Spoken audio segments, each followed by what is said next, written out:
کہ اکثر جب آپ سنتے کہ بلا بندہ دنیا سے چلا گیا، ایز اے مسلمان یہ ایمان کا تقاضا ہے، ہم جو کچھ ہوتا ہے فی سبیل اللہ معاف کر دیتے ہیں۔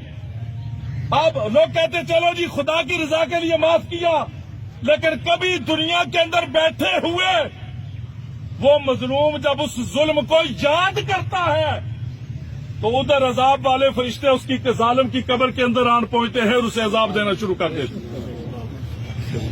اس لیے حقوق اللہ تو وہ اس کے یہاں جائے گا، وہ دیکھے گا۔ پھر ہمارے یہاں ایک جنازے پہ حضرت اعلان کیا جاتا ہے کہ مرنے والے کے ذمے جو قرضہ ہے، ایک تو قرضہ ہوتا ہے نا جو آپ نے نقدی لیا، جیسے یہ ہمارے بھائی دنیا سے چلے گئے، ان کی سبزی کی دکان تھی، اب ان کے بھائی کہہ رہے تھے ان کے ظاہر ہے لین دین کے معاملات منڈی والوں کے ساتھ بھی ہوں گے، باقی لوگوں کے ساتھ بھی ہوں گے، بہت سارے معاملات ہوں گے۔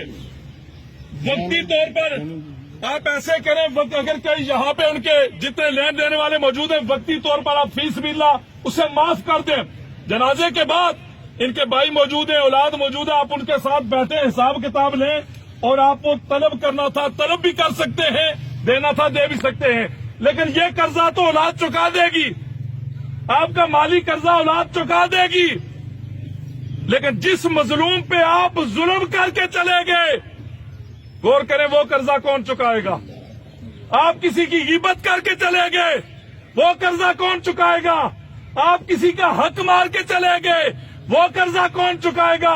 آپ نے کسی کا دل دکھایا، وہ ہمیں کیا پتا دن کے اندر ہم سینکڑوں کام ایسے کرتے ہیں کہ جن کی وجہ سے کئی لوگوں کے دل دکھتے ہیں، کئی لوگوں کے دلوں کو تکلیف ہوتی ہے۔ وہ قرضہ کون چکائے گا؟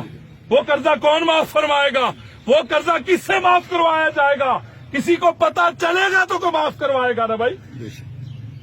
اس لیے یہ بات یاد رکھیے، یہ برزخ کے معاملات اللہ پاک کرم فرمائے۔ میرے کریم نے فرمایا پناہ مانگو، اس سے پناہ مانگو۔ بڑے عجیب معاملات ہوتے ہیں میرے کریم، یہ عام قبر ہوتی ہے، چاہے کوئی بڑا لین لاٹ تھا، کوئی پیر تھا، کوئی فقیر تھا، کوئی شاہ تھا، کوئی گدا تھا، کوئی اعلیٰ زندگی گزارنے والا تھا۔ آپ نے دیکھا ہوگا جب دنیا سے جاتا ہے تو کانا ناپا جاتا ہے، یہی بات ہے نا بھائی۔ کبھی ایسا ہوا کہ 5 کنال میں رہنے والا اس کی قبر بھی 5 کنال کے اندر کھودی جائے، اور 1 کوارٹر کے اندر رہنے والا اس کی قبر بھی چھوٹی کھودی جائے؟ نہیں، وہ کوئی بڑا تھا یا چھوٹا تھا، کانا ناپا جاتا ہے۔ 4 انگلی سر والی سائڈ سے، 4 پیر والی سائڈ سے 2.5 فٹ اس کی گہرائی ہوتی ہے۔